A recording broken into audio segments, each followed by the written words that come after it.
आचार्य गुरेश्वर परम तपस्वी ब्रह्मचारी परमिति श्री पंचवर्षी जल के त्यागी स्वतंत्रता सेनानी सर्व रसों के त्यागी वयोवृद्ध आचार्य श्री 108 नेमी सागर जी महाराज की जय। विश्व धर्म की जय। अपना ये मानव जीवन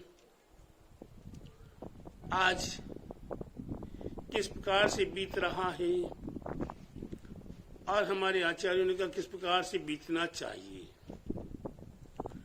दुर्जन क्रूर कुमार रथों पर क्षोभ नहीं मुझको आवे, साम्य भाव रखूं मैं उन पर ऐसी परिणति हो जावे। हमारी कैसी परिणति हो, किसके प्रति हो? दुर्जन हो, क्रूर हो, कुमार्ग पे चलने वाले हों, ऐसे भव्य आत्माओं के प्रति हमारे हृदय में क्रोध भाव न आने पाए। हमारे हृदय में उनके प्रति द्वेष की भावना न आने पाए। हमारे हृदय में कसाय उत्पन्न न होने पाए। लेकिन होता ऐसा नहीं है। आज छोटी छोटी सी बात पर क्रोध आ जाता है, छोटी छोटी सी बात पर मान आ जाता है, छोटी छोटी सी बात पर मायाचारी करना शुरू कर देते हैं।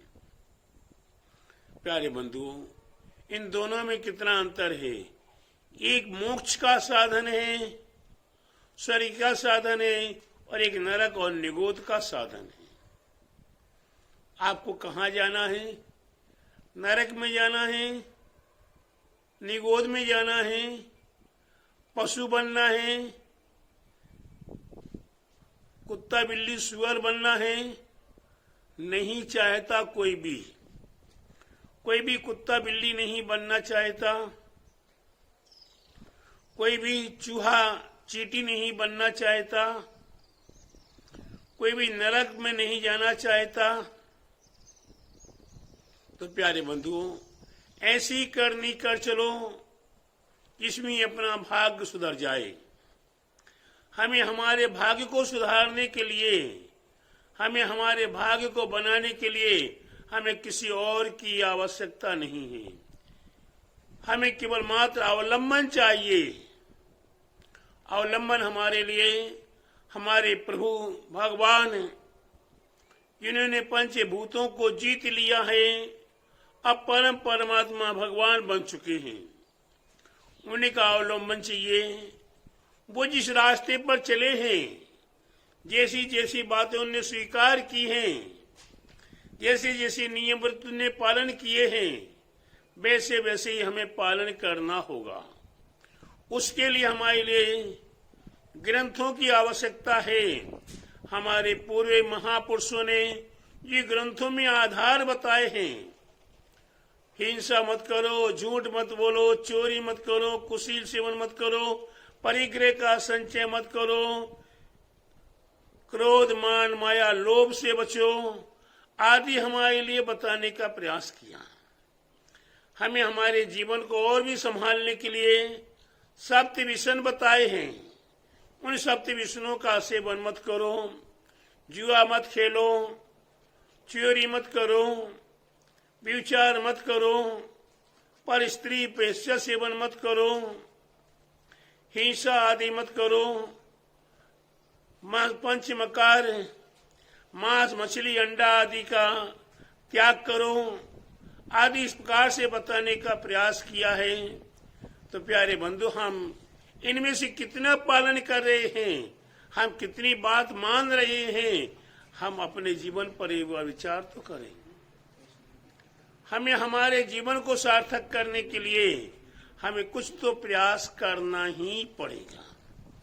कुछ न कुछ हमें साधन बनाना पड़ेगा। वह साधन कहीं नहीं, अपने आत्मा के पास है। मैंने पिछले दिनों में भी कहा था कि पोथी पढ़ पढ़ पंडित जुआ, पंडित हुआ न कोई, 2.5 अक्षर आत्मिका पढ़े सो पंडित होए। ग्रंथों को पढ़ पढ़ के हम पंडित नहीं हो पाते हैं। किसी गधे के ऊपर चीनी का बोरा लाद दिया जाए, क्या उस गधे को चीनी का स्वाद आएगा? किसी गधे के ऊपर चंदन का बोरा लाद दिया जाए, क्या उस गधे को शीतलता प्राप्त होगी? नहीं होगी। ठीक उसी प्रकार से हम ग्रंथों को पढ़ पढ़ के ग्रंथों का बोझ अपने माथे पर तो रख लिए, लेकिन हृदय में नहीं उतारा। ज्ञान हृदय में रखा जाता है और श्रद्धा हृदय से हुआ करती है। हम हृदय से श्रद्धा को करें और श्रद्धा पूर्वक जैसा आचरण हमारे पूर्वजों ने किया था, जैसे महाव्रतों को महात्यागों को हमारे महापुरुषों ने त्याग स्वीकार किया था, उन्हीं व्रतों को हम भी स्वीकार करें। जंगलों में रहना, परिसयों का सहन करना, 4 प्रकार के परिसय होते हैं, आपको मालूम? कौन कौन से? महाराज जी मालूम नहीं। अरे 4 प्रकार के सीधे सीधे हैं। मनुष्यकृत परिसय, त्रियंशकृत परिसय, देवोकृत परिसय और प्रकृति संबंधी परिसय, ये 4 प्रकार के परिसय होते हैं। आज आपके प्रति जो मनुष्य लड़ाई झगड़ा करके आपके ऊपर उपसर्ग करते हैं, आपको सताने का प्रयास करते हैं, वो मनुष्यकृत परिसय है। ये त्रियंशियों के द्वारा आपको सताया जाता है, पशु पक्षियों के द्वारा सताया जाता है, वे त्रियंशकृत परिसय होता है। और ये देवों के द्वारा, पूरे देवों के प्रति आपने जो नाना प्रकार से उनका अपमान आदि किया था, तिरस्कार आदि किया था, और उनका अवहेलना आप निरंतर करते रहते हैं, तो वह देव भी प्रकोप को प्राप्त हो जाते हैं। वे भगवान नहीं है, वो संसारी हैं। वे देव जब प्रकोप को प्राप्त होते हैं तो नाना प्रकार से आपको डर, भय और नाना प्रकार से आपको सताने का प्रयास करते हैं। ऐसे प्रयास करने पर जब वो देव आपको सताते तो आप घबराते हैं, परेशान होते हैं, तकलीफ पाते हैं। वह परिसय देवकृत परिसय है। और प्रकृति संबंधी अचानक आंधी आ जाना, तूफान आ जाना, भूकंप आ जाना, बाढ़ आ जाना, या और नाना प्रकार से ज्वार भाटा आदि आ जाना, या महामारी या जैसे रोग अचानक आ जाए, जैसे वर्तमान में अभी कल की बात है, तीव्र हवा का प्रकोप हुआ, और जिस हवा के प्रकोप के कारण बंगाल, उड़ीसा आदि अनेकों देशों में उसने तबाही कर दी, वृक्षों को ध्वस्त कर दिया, बिजली के बड़े बड़े खंभे गिरा दिए, और अनेकों प्रकार के मकान आदि ध्वस्त हो गए। इसे कहते हैं प्रकृति संबंधी उपसर्ग। और जो महामारी जैसे रोग अभी आए हैं, ये भी प्रकृति संबंधी नहीं, ये मनुष्य के तो उपसर्ग हैं, त्रियंशों के द्वारा मारे हुए द्वारा उपसर्ग हैं, हमारे ऊपर आए हुए हैं। ऐसी उपसर्गों को सहन करना, ये हमारे बुजुर्गों ने, हमारे पूर्वजों ने, हमारे महापुरुषों ने, जो महावीर आदि बने हैं, हनुमान राम आदि जो सिद्ध पहुंचे हैं, उनने हमें ये बताया है कि उपसर्गों को सहन करो, परिसयों को सहन करो। 22 प्रकार का परिसय होता है, 4 प्रकार के उपसर्ग हुआ करते हैं। आप ऐसे उपसर्गों को सहन करो। ऐसे उपसर्गों को सहन करके आत्मा में लीन होने का प्रयास करो। न मैं रोगी हूँ, न भोगी हूँ, न बाल हूँ, न गोपाल हूँ। इस प्रकार से अपने आत्मा का चिंतन में एकाकी हूँ, नित्य हूँ, निरंजन हूँ, निराकार हूँ। इस प्रकार की अगर भावना भाना शुरू कर देते हैं तो हमारे आप के अंदर की ऊर्जा शक्ति इतनी प्रभावित होती है कि गुरुजनों के पुण्य के प्रभाव से अनेकों देशों के संकट पलायमान हो जाते हैं। अनेकों संकट पलायमान हो जाते हैं, अनेकों प्रकार की विघ्न बाधाएं दूर हो जाती हैं। एक छोटी मोटी बीमारियों की तो कोई बड़ी बात नहीं है। आपको बता दें कि सिद्धांत के अंदर 64 रिद्धियां हुआ करती हैं, जिनमें एक औषध रिद्धि भी हुआ करती है। औषध रिद्धि जिन साधुओं को प्राप्त हो जाती है, वो साधु किसी जंगल में आत्म साधना कर रहे हैं, और आत्मा साधना करते समय अगर पूरब से हवा चलती हुई चली आ रही है, हवा पश्चिम की ओर जा रही है, और पश्चिम में कोई महामारी जैसे रोग, दुर्भिक्ष के रोग, ज्वार भाटा भूकंप के उत्पात हो रहे हैं, और वह हवा वहां पहुंच जाती है, तो उस हवा के प्रभाव से सारा समन हो जाता है, सारे संकट पलायमान हो जाते हैं, सारी विघ्न बाधाएं दूर हो जाती हैं। तो प्यारे बंधुओं, इस साधुओं के तप के प्रभाव का महत्व है। मैं सभी साधुओं से कहूंगा, आप अपनी शक्ति को देखिए, आपके पास बहुत शक्ति है। वह छोटी सी बात मेरे को कहना पड़ रही है कि एक शेर भूल से गधों के साथ हो गया। कहानी बहुत बड़ी है, लेकिन संक्षेप में बताने का प्रयास कर रहा हूं। वह गधा, वह शेर, वह गधों के साथ हो गया, और धीरे धीरे वो गधों के साथ ही निर्वाह कर रहा है। उन्हीं गधों को, उस शेर को एक साधारण सा बालक धोबी कुम्हार उसे काम में ले रहा है। एक दिन अचानक जंगल में एक जंगली शेर देखते कि अरे हमारा शेर भाई गधों के साथ एक छोटे से बालक के संचालन में चल रहा है। उस शेर ने वहां से आवाज लगाई कि अरे शेर भाई, तुम कहां गधों के साथ? एक बार अपना चेहरा तो देख लो पानी में।